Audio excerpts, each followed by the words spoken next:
الحمد لله رب العالمين.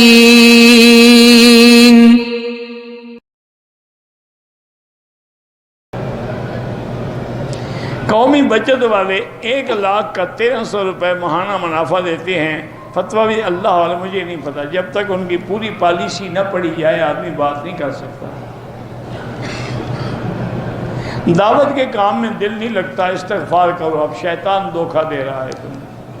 اس کا علاج یہ ہے کہ زیادہ سے زیادہ استغفار کرو اور زیادہ سے زیادہ اعوذ باللہ من الشیطان الرجیم پڑھو.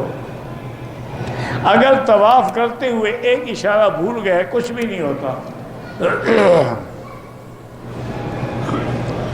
میری بیوی کی طبیعت ہے، اللہ شفا عطا فرمائے. عبدالصبی ہیں، ان کی طبیعت ہے، اللہ شفا عطا فرمائے. جہاز میں اگر پانی نہ ہو، تیمم کی سہولت بھی نہ ہو تو نماز قضا کرے نیچے اتر کر. امام ابو حنیفہ رحمۃ اللہ علیہ کے نزدیک عصر کے بعد طواف جائز ہے، 2 رکعت پڑھنا جائز نہیں، کیونکہ حدیث ہے کہ لا صلاۃ بعد العصر حتی تغرب الشمس.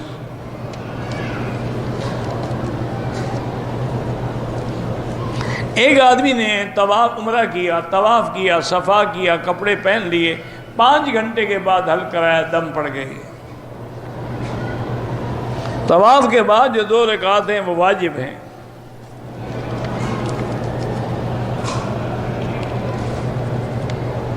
طواف صفا مروہ کے درمیان فون پر بات یا کھجور یا پانی پی سکتے ہیں، باقی عورتوں کو مس نہ کریں، بچنے کی کوشش کریں. میرے کزن کے دماغ کا آپریشن ہے، اللہ شفا عطا فرمائے. اللہ ہر مسلمان کو اپنا نیک اور صالح بندہ بنائے. حتیم میں عورتوں اور مردوں کا اختلاط ہوتا ہے تو آپ نہ جایا کریں، کوئی ضروری تو نہیں ہے جانا، آپ دور بیٹھ کے نماز پڑھ لیا کریں.